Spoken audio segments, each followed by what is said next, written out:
Welcome to Theology in the Margins, conversations at the edge of society, a space for the curious and the hopeful. We are your hosts, Natalie and Dane, and we invite you to join the conversation as we explore the questions that define our times.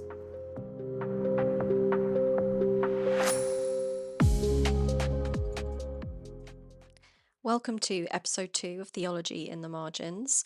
We are glad to have you with us today. We've got a really interesting episode for you to listen to. We sat down with the wonderful Roger Ellis. He is a church planter. He does church leadership. He is in training. I mean, he is a man of many talents. Author. Yes, author. He does it all. He literally does it all. Theologian. And now he's a guest on our podcast. So Fisherman. Fisher of men. Exactly that. He does everything. That's exactly Roger in a nutshell. So we got to sit down with him and we had a wonderful conversation around Christian nationalism, specifically in the UK currently, and also looking at that in relation to the Good Samaritan and the parables of Jesus and what it is to listen to the real message, the gospel message of Jesus, and looking through that lens. It was fascinating. It was really brilliant. It was really brilliant. Roger's brilliant. You're going to love this episode. We love the conversation. We could have sat there for 5 hours. Yeah, I had to stop you both, to be honest. You were both going. We were just going. We were going. But listen, if you like what you hear, why wouldn't you? Roger is brilliant, and we do our bit as well. And if you'd like what you hear, we'd really appreciate you subscribing, following along. You can do that wherever you're listening to your podcast, whether it's on Apple Podcasts or whether it's on Spotify. Of course, you can follow us along on social media as well. Facebook, we're on Facebook, and we're also on Instagram, which is probably where we're more active. So at Theology in the Margins, and there you can send us a message. You can just say hello. You can ask some questions. You could recommend guests for the show as well. So we'd love to hear from you. We'd love you. We'd love a like. We'd love even more a subscribe And a share. and a share. Imagine a share. Exactly. Imagine if you did a share Or a repost now. Oh, There's a repost on Well, Instagram. Oh, you can repost some stuff if you want. That would be lovely. We'd really like that. We'll tell Roger you did it as well. Yeah, exactly. So without further ado, we hope you enjoy the second episode of Theology in the Margins. Welcome to another episode of Theology in the Margins. We are very excited to have another brilliant guest with us today, the wonderful Mr. Roger Ellis. Hello. Roger's been pioneering in leadership for over 4 decades, from church planting and 24/7 prayer and fusion, preaching and teaching at Westminster Theological Centre. And because one career clearly isn't enough, he also runs a fishing business. You can catch him in a rare quiet moment. You'll likely find him doing what he loves most, writing or waiting patiently for a bite on the line. His most recent book, Essence, The Manifesto of Jesus, is available now. Roger, thank you so much for being with us today and welcome to the podcast. My pleasure. Great to be together. Yeah, thanks, Roger. We've been trying to find, as you all know, a time to pin our timetables together because we were so desperate to get you on this podcast. Obviously, Natalie and I just know just so much wisdom and truth coming through you, Roger. So we're so excited to be able to sit down with you today. Maybe like 4 months in the I making. think it's a it's making. Well, we've made it in the end. We've made it in the end.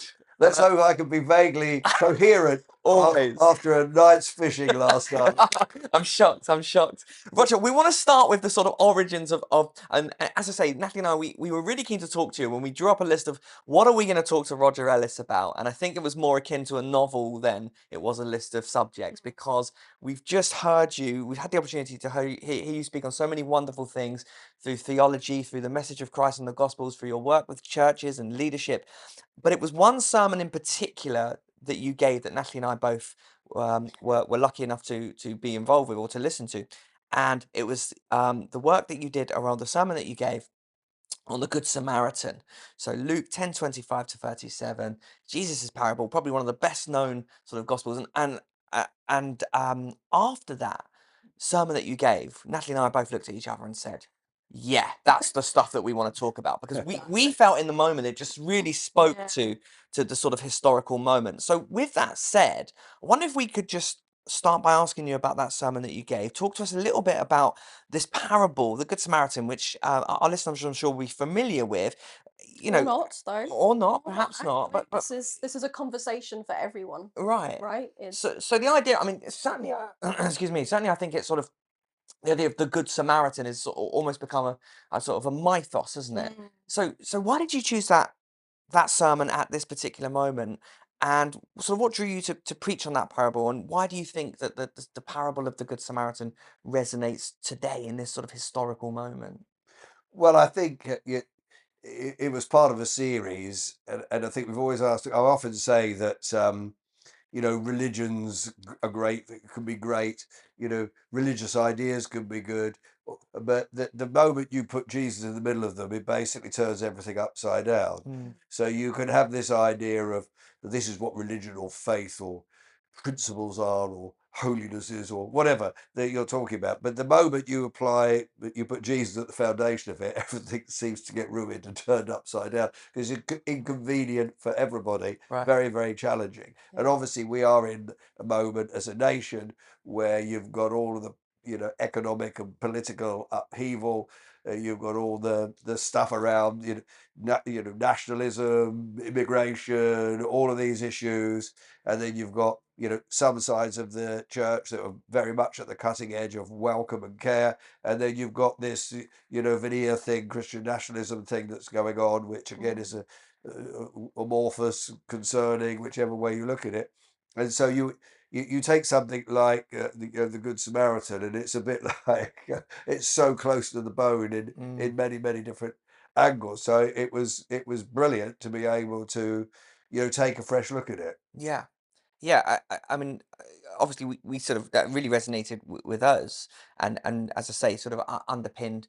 This is something that we need to de delve deeper into with you, and so how do you feel like this sort of parable, this the idea of the Good Samaritan, how does this challenge our contemporary understandings? We hear a lot, so much about notions of identity politics and belonging, and in particular, I mean, I think at this particular historical moment, the idea of national identity has been quite rapidly thrust forward as a sense of insider outsider status. So with that said, how do you feel like this parable challenges perhaps the idea of identity and nationhood? Well, I mean, it's sort of like Jesus is pressing every button that you might possibly want to press. Mm, In the contemporary context, if you've like you've got those who would be at the sharp end of power and influence. So you had the Sadducees that were very much complicit with Rome and not particularly holding strong absolute beliefs. They were mm, pragmatists.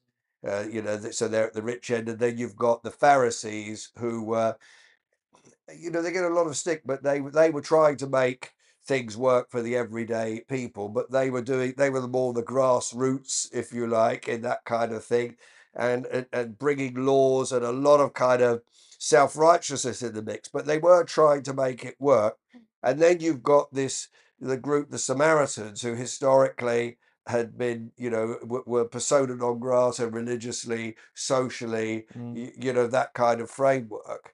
And so kind of Jesus creates this framework where you have a man who's been attacked and left for dead. And what I thought was fascinating is he's just a man. Everybody else is a racial group or a social group, or yeah. you've got this framework going on, but then you have just a man, Uh, a human being. yeah. So it's almost like Jesus is saying, well, look, it's the humanity Mm. Mm, of this person that's been mm, left for dead, and that's supremely important. And I think that's incredibly challenging, mm, because we can label people, Yeah. people that we like, people we dislike, people by either side.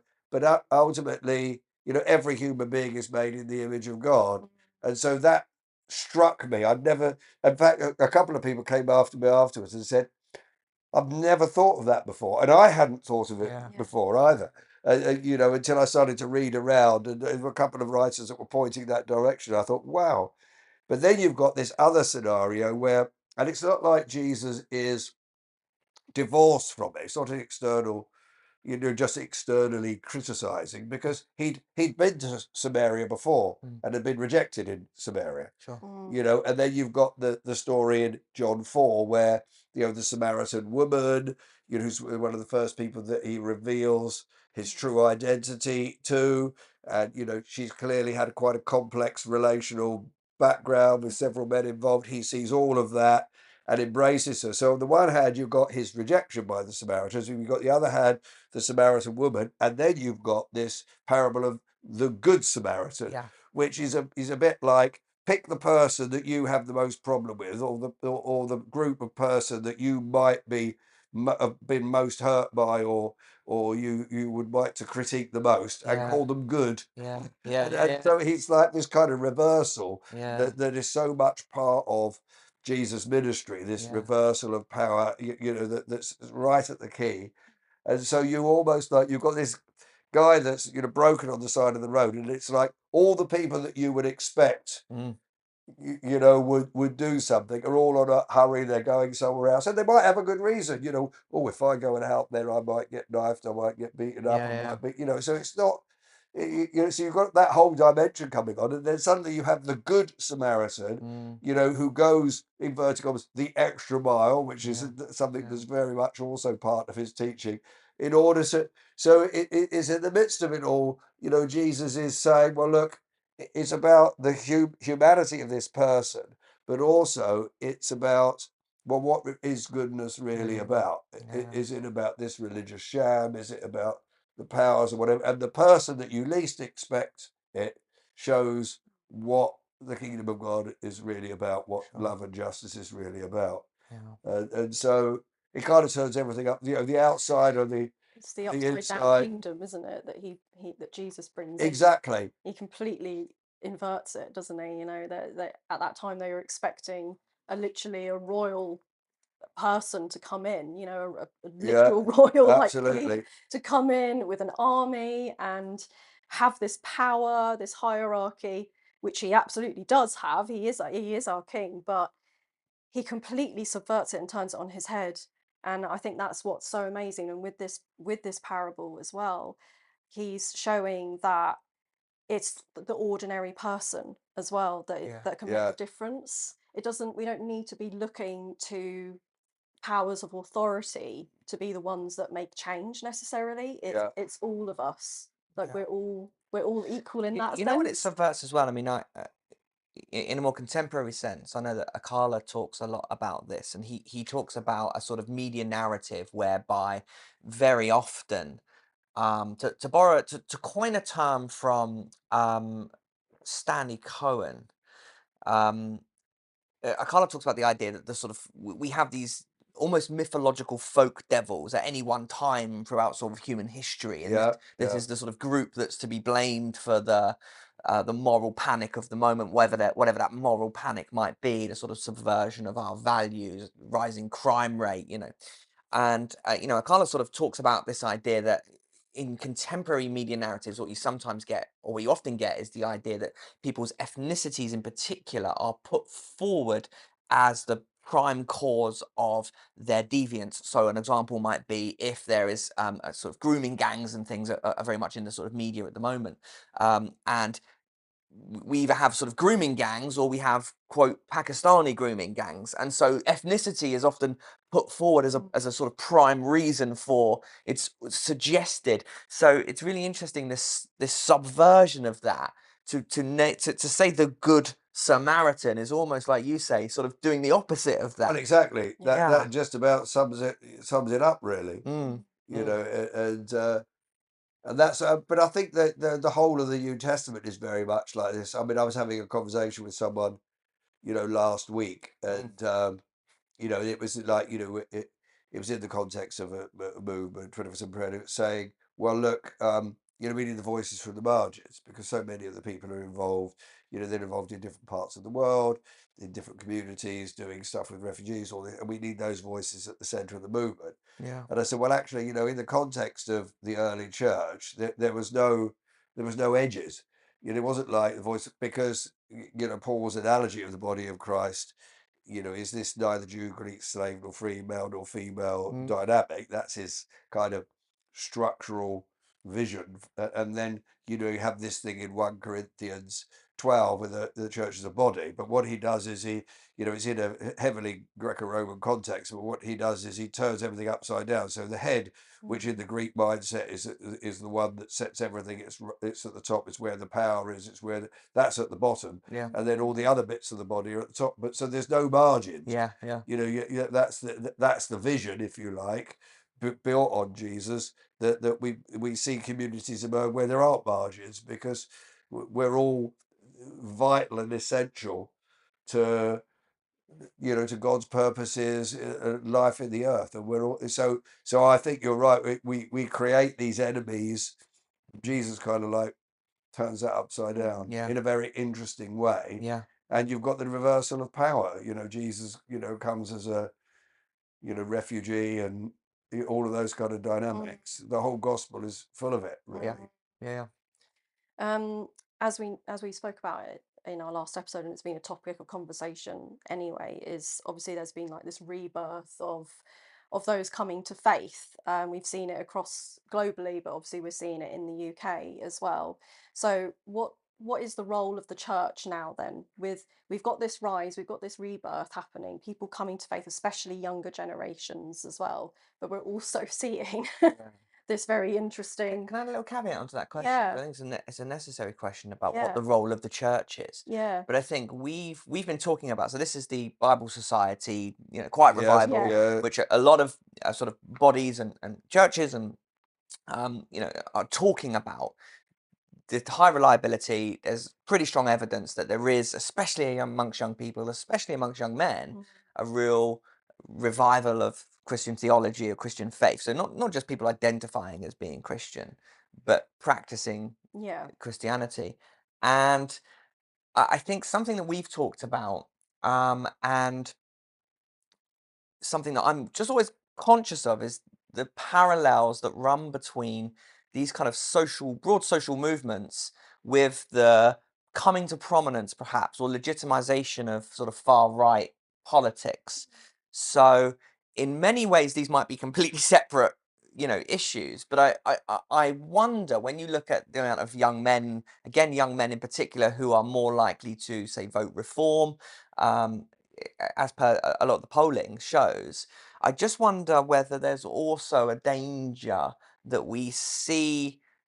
I mean, objectively, a lot of people coming to the Christian faith, for us sitting in this room as individuals who believe in the truth of the Gospels, is a positive thing. But I wonder, is it perhaps also reflective of a wider social movement which is towards cultural Christianity? But I know that that's a somewhat different conversation. But I think when we take that movement towards, oh, lots of young people are coming towards faith as a objectively positive thing, and of course it is a positive thing, but it's only a positive thing in terms of what the church is saying in the Well, moment, that's why the right? role of the church is important. Which is why I'm That's why caveating it's that. Yeah. important. So sorry. So on that note, Yeah, no, that's yeah. I mean, that's what we're kind of talking about here. So we're seeing this happening, whether that's, you know, a positive or a Yeah. negative thing or not. So what is the role of the church in Yeah. all of that? Because it's so much to I mean, I think everything that's spiritually out carry. there is going to be, if out there is the wider society and in here is the church, everything that's out there is going to be in here. And, you know, humanity, you know, we all worship something. Right. You can worship yourself, you can worship your political And I do. ideology, you can worship your fishing rod, you And you do. worship your wife or your husband or your partner. You know, we can, but there's only really, you know, any worship that falls short of the worship of God, ultimately in the end is going to leave us with a vacuous hole. Sure. So we're going to be seeking. So it doesn't matter whether you're right, left, down the middle, center, upside down, you've still got the same hole. Yeah. But everything that out there is going to be in here.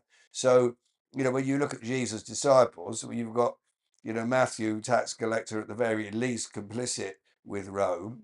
You know, you've got, you know, Pharisees, you know, seeking him at night. You know, there are obviously a large number of Pharisees got saved, you know, came to Christ, came to faith in the early church, a large number, you know, one of which was the Apostle Paul himself.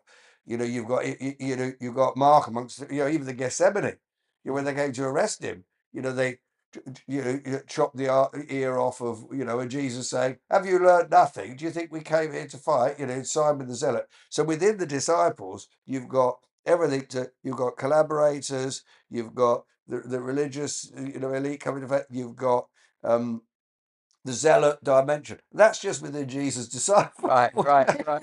And then when you come into the early church, where you've got places like Corinth and Ephesus, rebuilt by Rome in Rome's image, and given to people that had got citizenship, through fighting for the empire, and so you've got people that were citizens, from very, very different nationalities, all coming in. Plus, you've got your barbarians, who are outside the empire. You've got those that want to be citizens and are slaves, and you've got those that are still slaves, but they're in, say, Caesar's household. They got more money than the freed people. So you've got all of this, so everything that was out there was in the church, Yeah. including, people with money, hierarchy, all of, so you'd expect the same now. We would expect that, people that are, are off the edge of whatever extreme you could think of, with Yeah. all sorts of racism and prejudice, Yeah. within that, will suddenly find themselves, because of the spiritual hunger that's out there, Yeah. will suddenly find themselves in the church.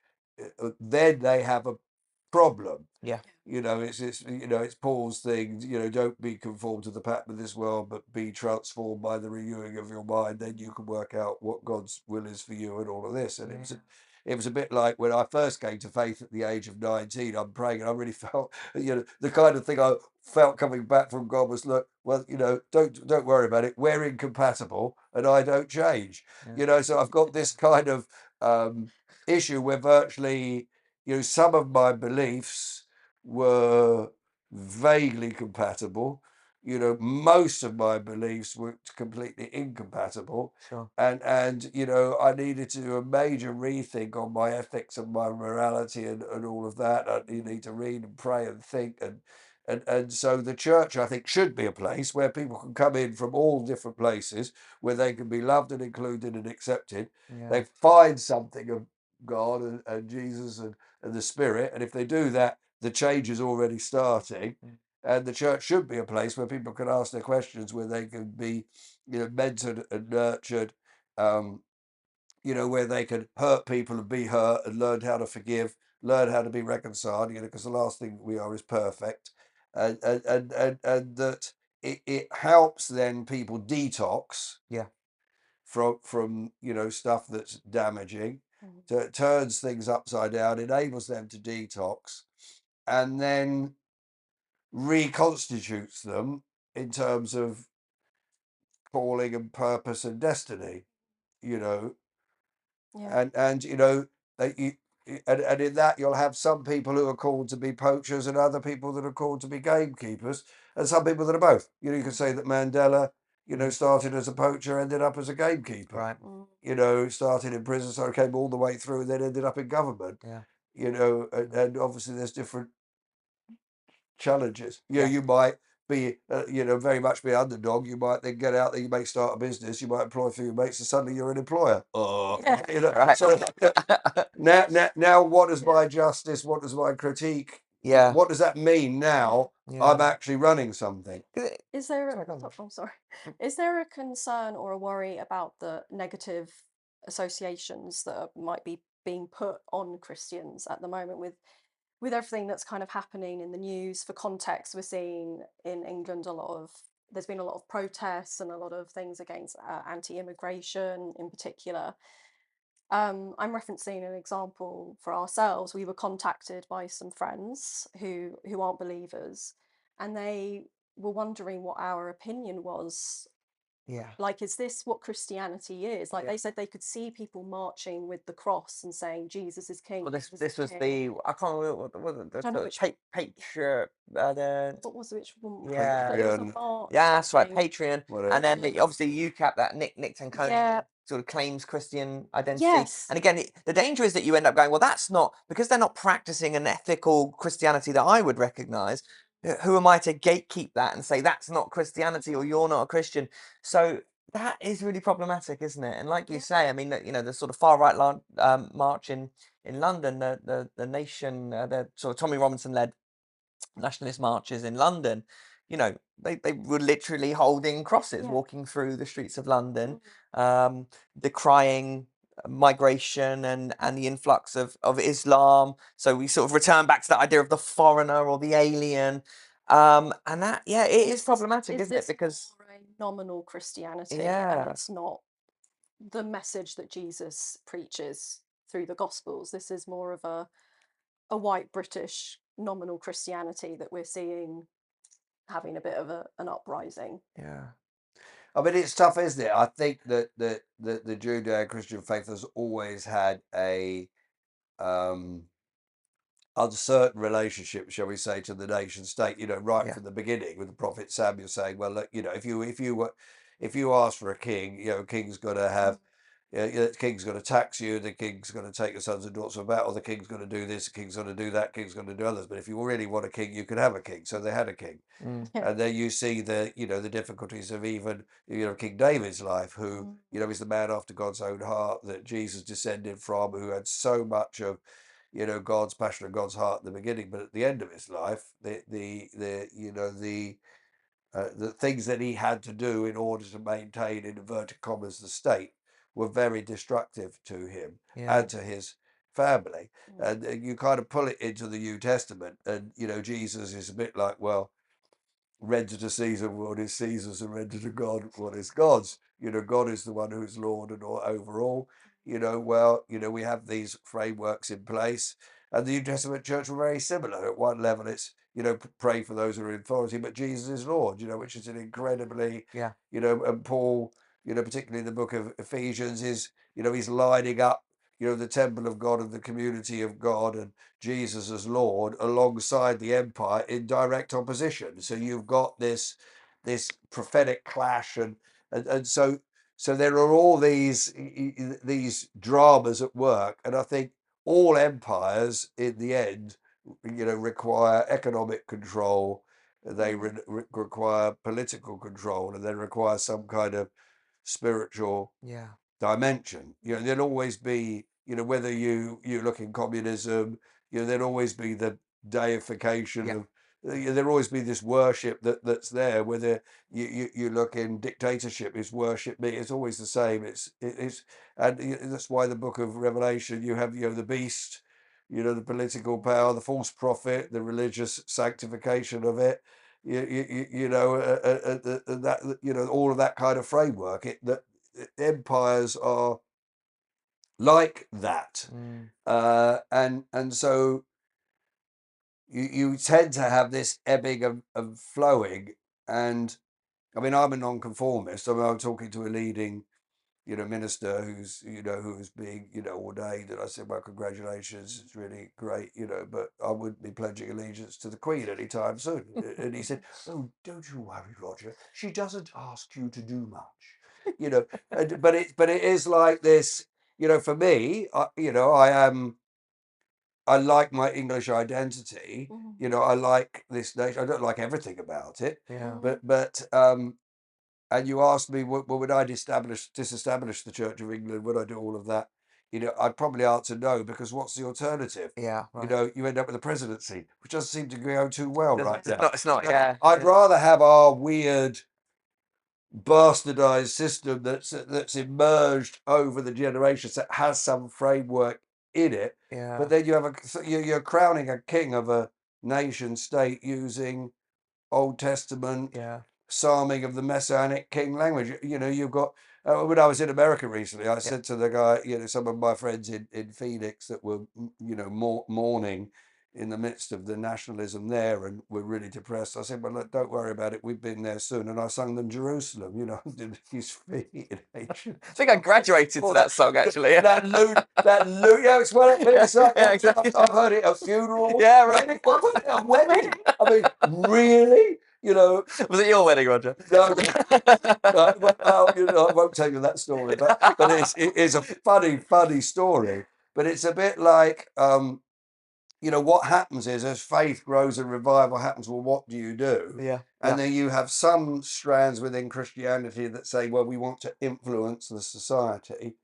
And then you have others that say, no, we should prophetically resist it. And I think those two strands must speak to each other. Yeah, right. Yeah. But then I like it. I can't remember who it was, whether it was Luther or Calvin, who said, well, we'd be better to have a clever Turk in power than a dumb Christian. And that's about where we're at, really, I think. And because then, I think but we've then got what the you screen, the quote for the episode there. but then you end up with all of this, you know, Christianization. Yeah.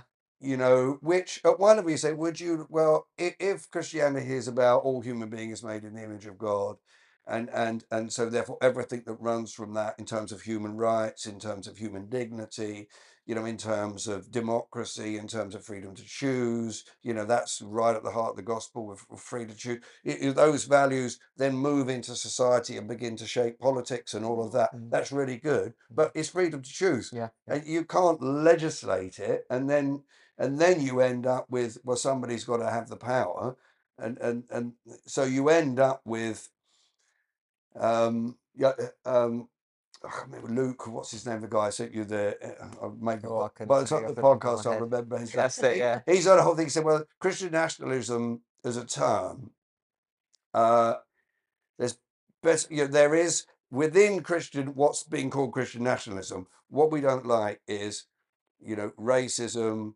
weaponizing of Christianity, Yeah. the cross being used as a chant. That really, it's a bit like I was reading a commentary on Acts 19 in Ephesus, where Paul is there and he preaches the gospel, and there's these phenomenal riots, and they're shouting, "Great is Artemis of the Ephesians! Great is Artemis of the Ephesians!" Because he's undermining the whole political framework. That, you know, there was this massive temple, one of the great wonders of the world, and he's saying, well, that was like a political chant. So really, you know, Christ is king. It's like from the river to the sea. Yeah, It's a political chant. It's Yeah, nothing yeah. to do with Jesus. Yeah. So I think where you've got this weaponization and this kind of, you know, imperialistic kind of dominant kind of thing that's so anti-Christ, Yeah. but it's being named in the form of religion. Yeah. Now, obviously, we want to stand about that, but what we don't want to do at the same time is then sweep away all of those as saying, well, actually, do you know what? The Christian faith does have something to say about the way we run our prisons, Yeah. you know, the way we run our social systems, the way we look at economics. And as Christians, we should be involved in those things. Yeah. You know, Yeah. so it can give certain people who may not be pro-Christianity the opportunity to bash the lot. Yeah. Quite. Yeah. But I mean, it is probably, I think, the most disturbing thing in my lifetime. That's, you know, as you say, you've got people saying, "Is this faith?" And you just say, "Read the Gospels and look at Well, Jesus." I mean, that's it in its most basic, in its most reductive form. You just hear or see people who, you know, claim the faith, and I'm aware of not C.S. Lewis talks about this as sort of Christianity, and right, anybody can sort of grab hold of the faith and use it to legitimize their own sort of will to power, right? I'm a communist, therefore Christ and communism go hand in hand. I'm a, I don't know, neoliberal far right, so therefore Christ and that go far, you know, in hand. So I'm very aware of that, but I think in its most basic form, I think just trying to square the circle sometimes. Yeah, I don't know about you, Natalie, but I sit and I'll listen to, you know, Tommy Robinson is a good example of this. That he will say things that are seemingly so overtly hateful and sort of xenophobic and divisive, and then claim to be of the faith or claim the faith. Now, again, that's not me gatekeeping Christianity to anybody, but it's sort of me going, I wonder how that individual has taken the message of the Gospels and is trying to equate that to what I am seeing as very divisive. And we don't know whether he's like Yeah. picked up a kernel of faith in his heart and his life, you know, but doesn't have a clue what it's about, because evidently, but then he's just right. Okay, I'll take that and use it. yeah, right. You know, I mean, it's a bit like, I think sometimes God does call people and we think, oh, you know, so I'm not going to completely write it off, but Yeah. the whole framework that it's on, is so, that framework is anti-Christ, Yeah. and it's a bit like, Jesus says, not everybody that says Lord, Lord, even those that do miracles in my name will, are, authentically representing me. Yeah. And I think you always, it says if you want to understand what's counterfeit, challenge, study the real deal. And Yeah. so you've got to study Jesus, and it becomes quite simple, when Yeah. you've got, world leaders, who negotiate some kind of truce on the basis that if you don't sign up to the truce, we're going to bomb the living daylights Right. out of Right. you. And then they say, blessed are the peacemakers. One would imagine that's probably not what Jesus had in mind.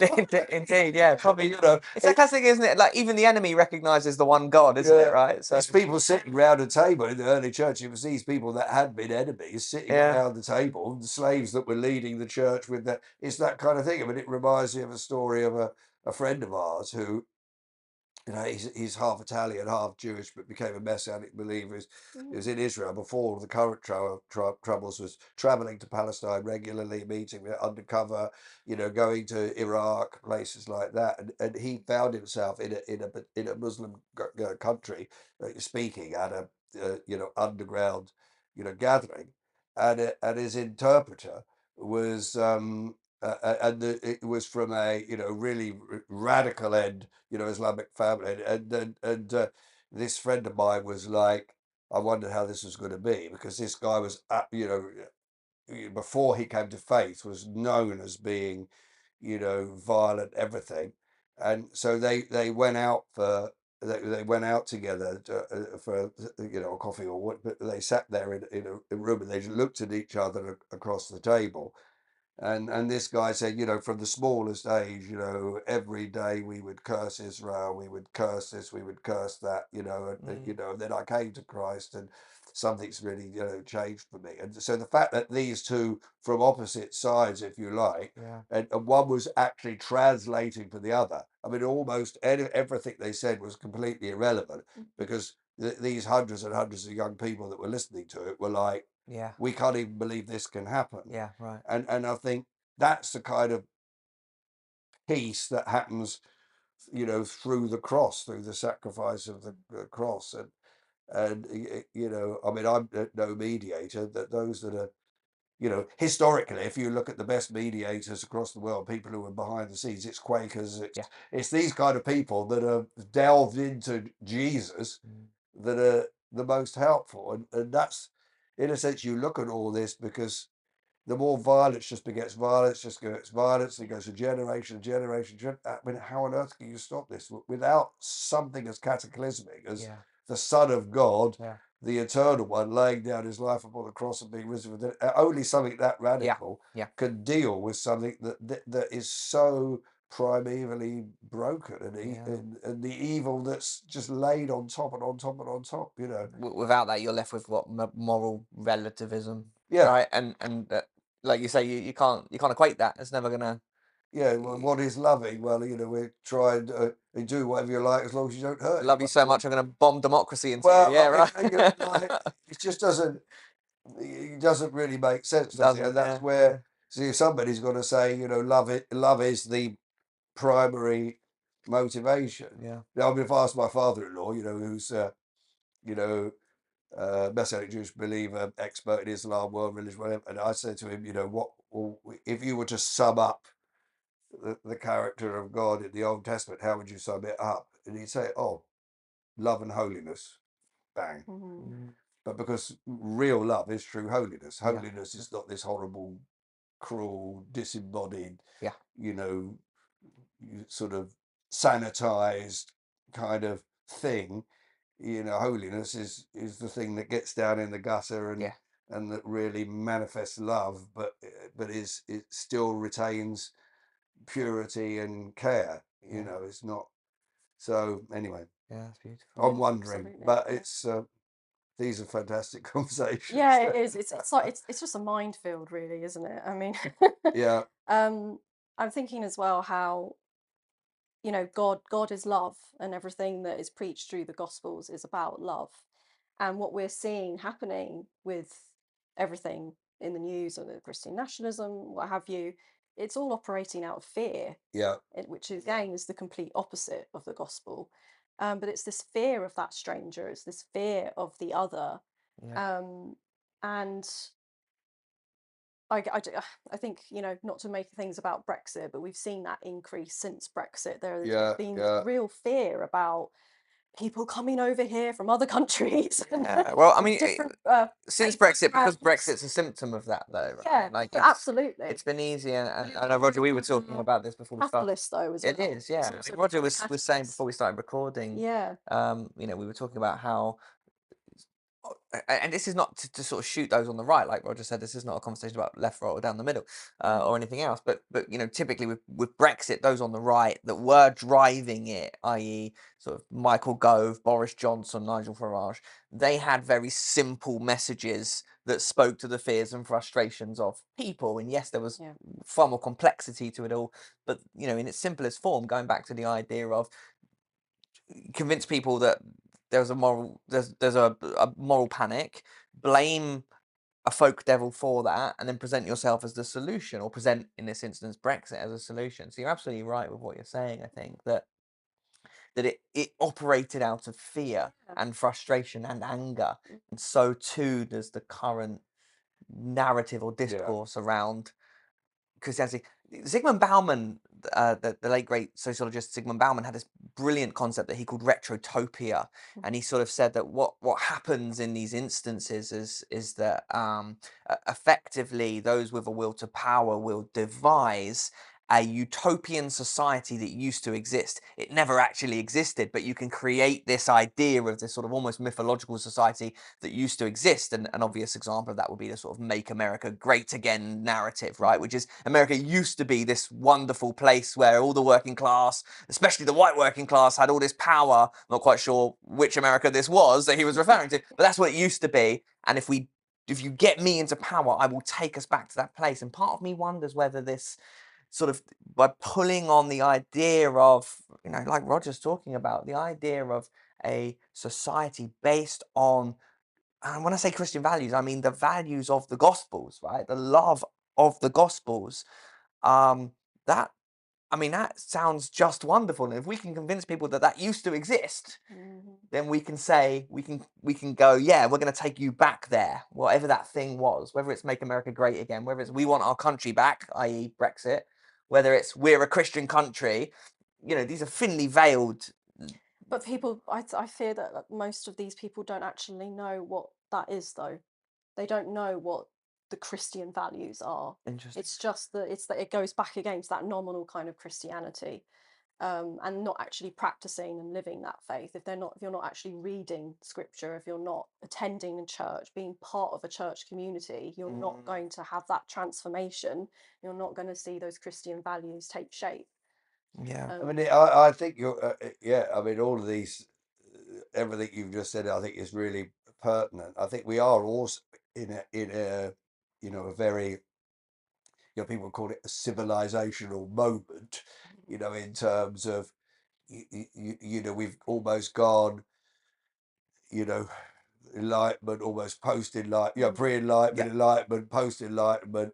We've disappeared into our up our own belly buttons, or interest, all about me, me, me, me. We've got to the end of it. You have the rise of, and fall of new atheism, all of that kind of framework, and we're getting to the end, and this edifice of, Western civilization and all of that kind of, with the rise of economies in the East, you've got this whole kind of framework emerging.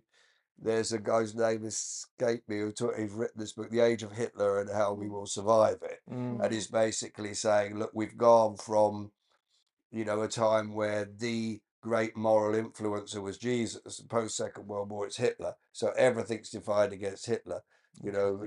All of the Western politics, the way we look at nation state, the things that we fear in terms of what Hitler. So everybody who's evil is a Hitler or a Nazi. Yeah, right. Right. But like, even now that has become challenged because some people are seeing Hitler as good. So you've almost got, that's why you've got this cultural Christianity. Because a lot of people are thinking, well, we've been anti-Christianity in the past, but we're thinking, if these, if these marker points around what, defines right and wrong fall, Mm. what's going to come next, Yeah. and so I think it is everything you've said, but it's also we're at this moment where I think of rediscovery and but also what's going to come in its place, Yeah. and I don't think we really know. Mm. But I think you're right. That whole thing of Brexit, the fear, that whole it didn't turn out so well for us. Indeed. But I think sometimes also, it's someone once said, again, you might remember the quote. All it means is for evil to succeed is for good people to do nothing. And I Yeah. think sometimes I think you get the rise of the hard right, or the rise of the extreme left, and people don't speak out against Yeah. it, Right. Yeah. and So with that in mind, what is the church's role with that then? Because we don't want to be silent and ignore what's Yeah. happening. So how does the church respond to these things that is occurring? Yeah, it's a really You good know, question. it's I it's, think it's it's a a really dilemma. necessary It's question. absolutely I go back to, I mean, Peter Berger sort of talks about the idea that religion provides what he called a sacred canopy. So whilst it sort of yeah, orders reality and legitimizes particular worldviews, it can also marginalize those who don't necessarily feel like they fit under it. And I guess your question, Natalie, is about how does the church resist becoming that thing Mm, where it creates an insider outsider paradigm. yeah. Um, yeah, I think that's a really interesting and necessary question. How does the church respond to that? Yeah, I mean, we can talk about our own experience with our church and responding with the march that was happening where we live. There was a protest, wasn't there, about the refugees that are living where we are, and our church leader came and spoke, against this and spread the messages of Jesus and the gospel, and why we are welcoming, and how we should be supporting these refugees that are here. Yeah, Um, well, that was interesting because you had claims to Christianity on both sides. Because on mm, the other side, you had UKIP and Nick Tenconi. although it was quite small though, I think. Oh no, it was quite yeah. small. Don't get me wrong. Don't get me wrong. It wasn't. Yeah, when you say it was a march, it was more of a whimper, but it was there, and they were claiming. They were walking down the street with Bibles in their hands. Like that was I a mean, and problematic. again, you're going to get that. I mean, Yeah. what can you do? That's the Lord framework.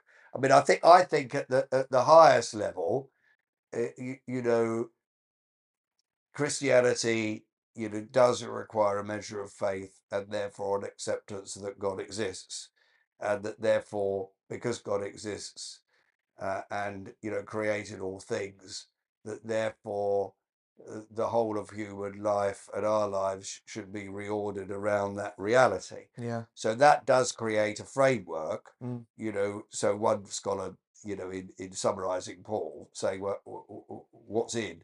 Well, it's you believe in justification by faith, that we don't have our own goodness, that it's through Jesus. We have our own goodness in the image of God, but ultimately none of it's good enough to get us there. But Yeah. Jesus has done a lot for us, and then you receive the Spirit. So it's really simple. Yeah. Everybody can be in really easily. Right. But some people say, well, I don't want God, I hate God, or this or whatever. But then Jesus says, well, you love your enemies and you have an open table. Right. So I think, so whilst we hold a conviction and a framework that you don't move away from, you hold it with well, this table's open to everybody, Yeah. come and have a conversation. Yeah. Now, ultimately, if you push us down the line, Jesus is Lord, it's not Caesar. So we can't go there, you know.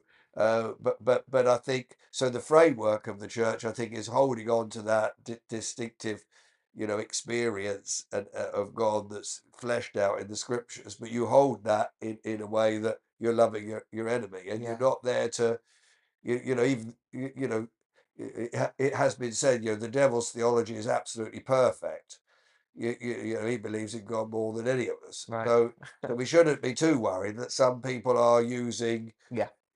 truth for but the moment you put Jesus at the center, you put those frameworks at the center, you look at the real, you can see the counterfeit. And so I think as churches, we're trying to create, okay, within our own imperfections, let's create communities that are rich in faith and rich in the experience of God and the knowledge of God, because that's all we've really got to give away at one level. But at the same time, we live it in a way that's loving your enemy. And because we love Jesus, it's incarnational. The essence of the church is, you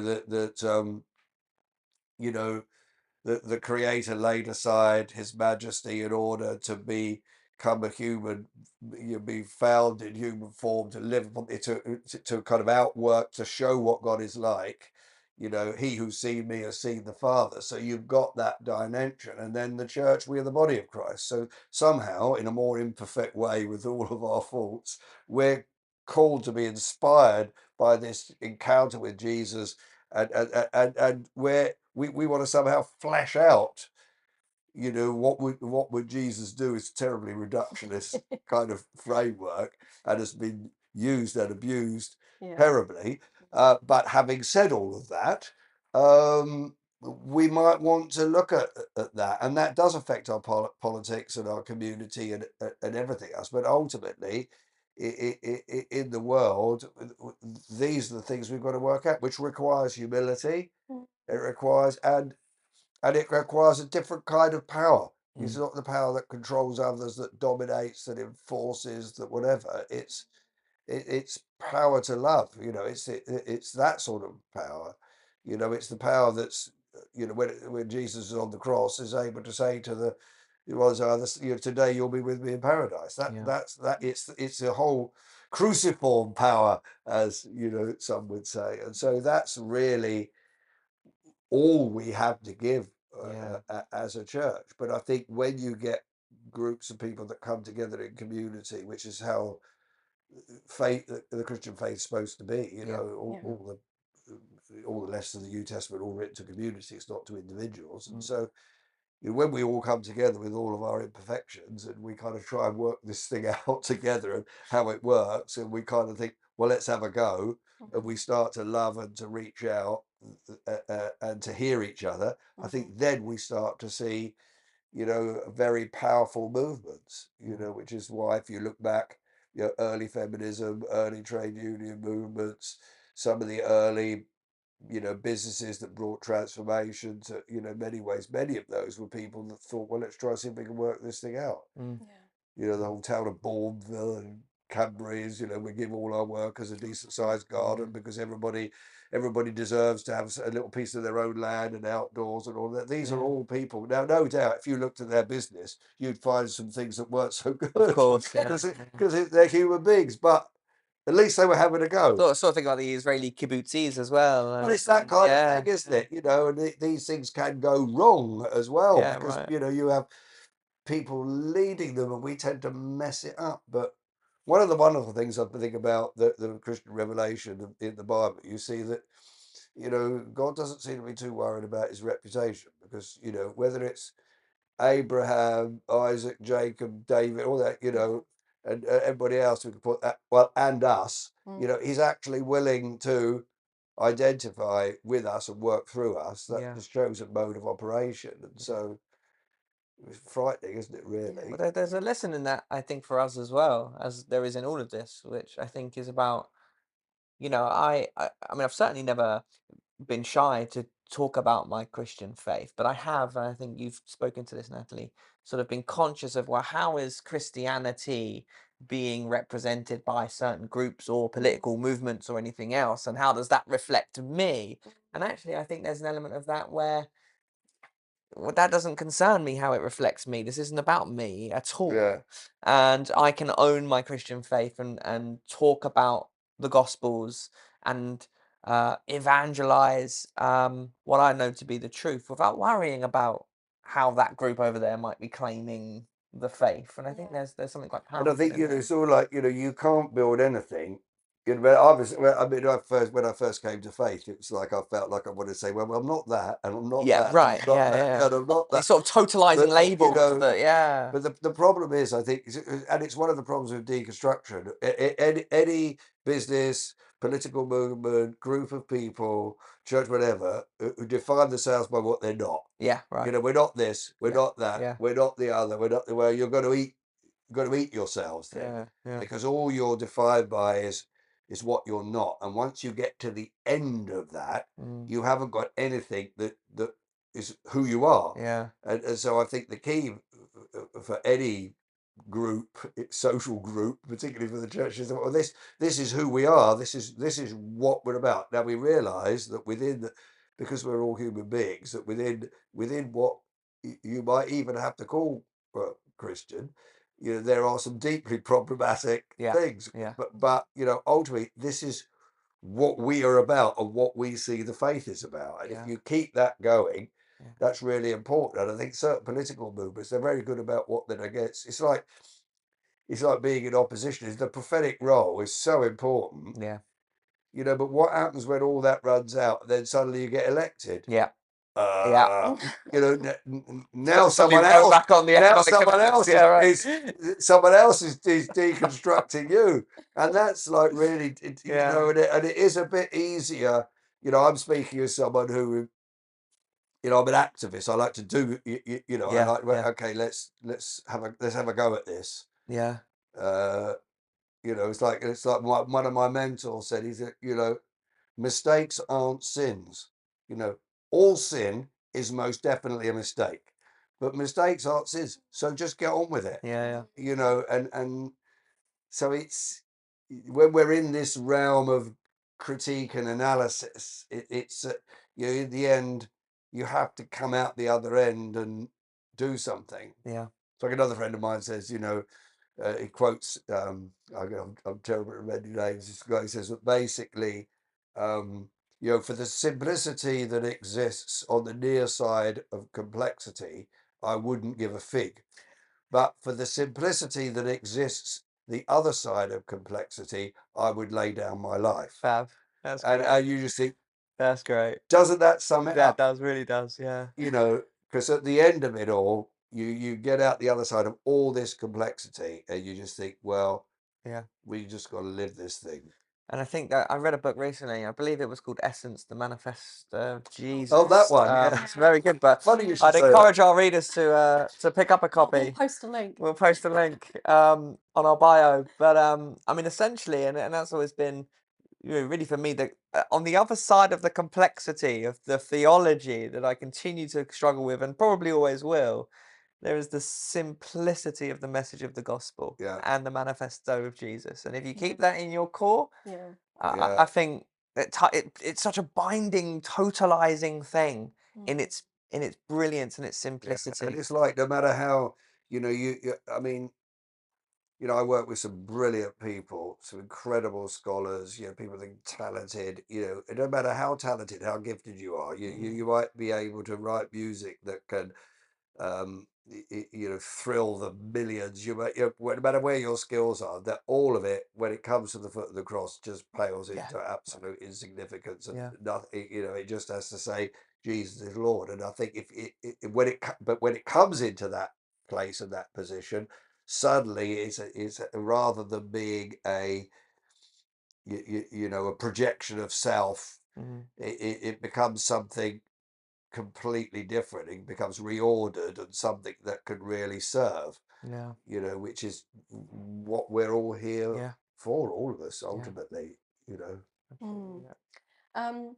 So I feel like a sort of a takeaway here is the importance of community Yeah, and learning from one another. Um, and it's the best way that we can follow Jesus is by having that fellowship and understanding everybody's complexities and different situations and experiences, which is perhaps something that is lacking at the moment in society. As you were saying before, you know, it's become very individualistic. We're not seeing that community value anymore. yeah, very good. Um, what's your hope? What's your general hope for the global church? Well, from all of this? the church would fall in love with Jesus and reconnect to its primeval identity. I remember as a new believer reading Acts chapter 2, 42 to 47, and just falling in love with this idea of this community. Yeah. Now, Luke is, he's creating a narrative for saying this is the way it should be for all time. And, Acts 2 does go to Acts 6, where you see that there are a few things that they needed to work out. But for me, there is this, hope of, of this community that could outwork the truth of Jesus in the power of the Spirit and bring change. And you see that in the first, 2, 3 centuries, the early church were confusing because they were, they had some influential people who came to faith for sure, but they were right on the edge. They were, often under the pressure of persecution, and but there's some great quotes. I think from Pliny, I think it is, of Roman fishermen, basically, we really don't know what to do with it. We've had a couple of their deaconesses in, and we've tried killing them. That doesn't seem to work. We've tried torturing them. That doesn't seem to work. But they just seem to be, doing a great job in society. And then you had the other emperor that said, these Christians, not only do they look after our own, their poor, they're looking after our poor as well. We don't want to do with the wretched atheists. They call them atheists because we only believed in one God, not all the Roman gods. So it's like the church in that form, following on the image of Jesus, really basically confounded everybody. And in terms of the way their resistance. So you couldn't campaign in those days or protest, really. You got the crucified upside down or something, But just by building and living their life, they were incredibly countercultural. And I think if we can rediscover some of that life, which has been shown through movements throughout the last 2,000 years, and is shown today within movements that are meaningfully serving in their society rather than, telling everybody what to believe and do and whatever they're getting there. They've got a message, but they're living that out. I think that there's massive potential. I mean, we all respond differently. I'm an only child so for me, coming to Christ, finding out I've got brothers and sisters in Jesus. I mean, the church is the most wonderful thing possible. Same. Now for some that maybe they've got strong families anyway, they think, yeah, it's great, but I've got my own family. And then you've got others who for whom community or family has been very damaging.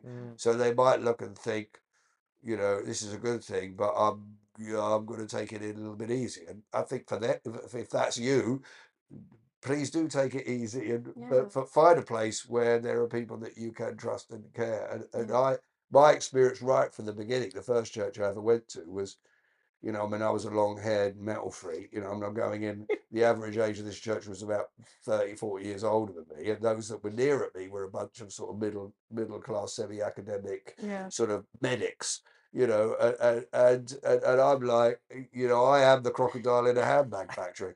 But I mean, these people did everything they could to make me feel welcome, to love me, to whatever.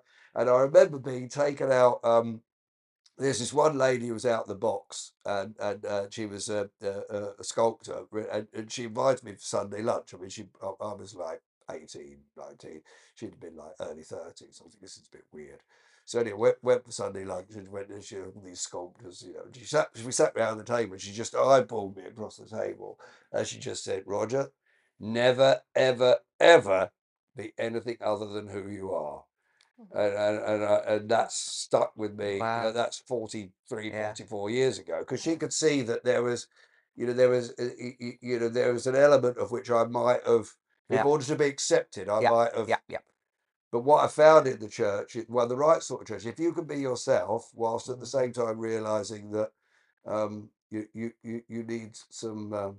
You might need some personal change, So at one level, it's about being yourself, but it's also a question of, well, who is my real self? Yes. And I found out that, that actually there were things in my life, insecurities, hurts, wounds, being crushed down, that suddenly I came to Christ, all those things kind of were on the table. Suddenly I could dream. Suddenly I didn't have to work out, what's happened all through my family through the ages. Suddenly, I've got some good stuff there, but I mean, all bets are off now. Yeah. You know, anything is possible. Yeah. And so that's the beauty of the gospel, and a real authentic Christian community should be welcoming people in and saying, let us help you discover, you know, what God has got for you. Well, it's their identity in You Christ. know, and you don't any longer have to be defined by Yeah. the pain, the negative, the past. Well, yes, those things, we carry those things with us through our lives, but there's healing, there's restoration, and there's a new life of faith. And of course, when you put that at the heart of people's everyday lives, Yeah. you know, businesses, the way they love their children, the way that, and that's why, you know, some nations, you know, people will say, you know, some nations have had revolution, destruction, murder, and then other nations have had sort of an awakening of the spirit, Mm. and then suddenly everything has changed. You know, the Welsh revival, you know, it's like, you know, the donkeys didn't know what to do down the pit because no one was swearing at them anymore. Right. You know, you know, alcohol sales went through the floor. You know, because alcoholism, you know, parents started spending all the time with their children. You know, families were healed and brought together. Schools were opened. So you have this thing called, you know, redemption lift, where kind of just the whole economy rises because of what faith and believing in God does to your life. And so that's what Christianity should be, isn't it? Yeah. Not some, Amen. excuse me, jerk, you know, waving a thing, Yeah. you know, with a political chant based on hatred or exclusion. It's this other thing. And that doesn't mean to say we don't love our country and that we don't have to do some, you know, we've got to kind of think, how do we handle all this? Yeah. You know, yeah. I think that's a beautiful sort of really closing argument, I think, for this episode, and you can see, hopefully our listeners can see why we were so keen to spend months and months trying to pin down a date to talk with you and alongside you, because I think it's Anytime. exactly that. I mean, Natalie and I know we could both sit and share our own testimonies, which are completely different, and they're coming from very different sort of situations or situatedness and context, and but they would both echo your your assertion there that, you know, Roger, you'll know I came to the faith concerned about what it would do for who I thought I was. Would it blunt the sort of anger that had motivated a lot of my say success in relative terms in academia? Would it nullify me and pacify me? I was really worried about that for a long time, and found rather that you know, the radical love and the radical community that I found in the church likewise actually just made me question who I am, and who I am in God and in Christ. And I know, Natalie, you'd have a very similar sort of testimony, a very similar journey that we sort of tentatively wade into these waters, but the church has only been a force for good. Yeah, massively. It's actually made me more passionate about these things. Yeah, Whereas actually it's before I incredible, was maybe a bit more, to be it's honest, I wasn't bothered. turned the colours up on Yeah, and justice and love and exactly. community, Yeah. and it's turned them down on identity politics and everything else really. I think paraphrasing what you said in your sermon, Roger, is that we need to see the world through the lens of Jesus, and that was what I took. It was like that for me, and that has resonated for me, and I think is so powerful. Just And focusing that on is the Jesus. simplicity and the other There side of It is though, complexity. isn't it? And you know what, scholars, you know, that's where they end up. You know, so I was reading the other day, you know, saying, well, look, you know, when we want to look at scripture, we need a hermeneutic, we need a lens. You know, so there's the Christocentric lens that sees through the lens of Jesus, and there's the Christotelic lens, which sees Christ as the outcome, as the end of everything that we're doing. So, and I think, you know, scholars, they wrestle with and they come up with these like really complex terms, but it's basically, you know, Jesus is the lens through which we see everything, and Jesus is the end that we go to. So what is the, you know, what is it the point of church? What is the point of spiritual life? What is the point of, you know, the Judeo-Christian worldview? Well, Jesus is the end of it. And if he's not the end of it, if there's something else that's the end of it, you've got to question whether you've taken the wrong bus. You know, you're on the number 50 rather than number 25. You know, and I think that's where a lot of it is out. Some of these people, they've got on the wrong bus, and you just hope that something happens to get them off that bus. Indeed, indeed. Exactly. And maybe the church is that difference. Maybe the church Yeah, is what is the driver that can turn that around because we to must speak out too. yeah. You know, I think sometimes we sit there, oh, you know, we won't, you know, we speak out. We'll just wait, and you know, Mm, I mean, And that's it's the exactly it. Neapolitans thing. You know, Mm. they came for this, they came for that. And, you know, when you know, in the Nazi scenario, yeah. they came for the gypsies, and Yeah, yeah, then they came for the Jews. But then when I didn't speak out. When they came for me, there was no one yeah. left to Yeah, yeah, speak out. You know, and it's a bit. You know, I yeah, think we do need to have a voice. We yeah. need to work out how we're going to articulate what we're about. But it's so true what you say. I mean, at least from my experience, that the simplicity at the end of the complexity is Jesus. Whenever people talk to me in academic circles, certainly about coming to faith, I always tell them exactly the same thing, which is I started off being interested in politics, which probably came from a sort of frustration, Yeah, which led to a study of sociology, which led to philosophy, which led to theology, which led to Jesus. Mhm. So after a lifetime and what will continue to be a lifetime of trying to understand yeah, it's amazing. That's fantastic. ontology, epistemology, the world, everything around me, Yeah. you keep Yeah, digging and then you hit something at the bottom and you're like, what is that thing I found? I finally found the treasure, and it's Jesus. And it's yeah. amazing. It's amazing when you come to that place. And there's so many, you know, of the world's great thinkers end up with that route. And you can see even some of the thinkers Just that gonna are write out that down, Roger. Called Dane a great thinker. Yeah, come on, bro. Just making a note Come of on. that. Well, I mean, but people, you look at you know, some of the people that are writing now who Sure. are clearly on some kind of journey. Mm, And I think that's you know, where some of the zeitgeist is impacted, because a lot of these people, I mean, I'm not talking about sort of their stupidity, but you know, there are people out there that have like, well, you know, it's daft not to believe in God, or yeah. you know, they've different ways going in different directions. Some of it is good, some of it not so good, but they're calling that into question. Mm, But even with these people, God hasn't finished with them yet. You know, amen. people Yeah. like Malcolm Muggeridge, his journey to faith. You know, people Yeah. were ever shocked and surprised when he got there. You know, Yeah. but then Yeah. it goes beyond like that, and so it has been with many people Mm, throughout history. There are people out there right now writing stuff that's really influencing people, and you just can see that they're on a very interesting faith journey. yeah. I can't think again. I'm terrible with names. The guy that wrote Dominion, Oh, what, Tom Tom Holland? Holland. Tom Holland. You see, you know, he's very very interesting. So Yeah. you know, he came to speak at a leaders conference. It was basically a Christian leaders conference, but they were asking him to input from his perspective. You Yeah. know, and they said, "Well, what's the one thing that you would like to say to us?" And he said, "Don't stop doing the weird." You know, which is like, everybody's like, I can't believe he said that. You know, but what he's saying is, look, it is the uniqueness of faith. It is the, you know, the mystery that there is something beyond us that Mm, is the core of the Christian message. And yeah.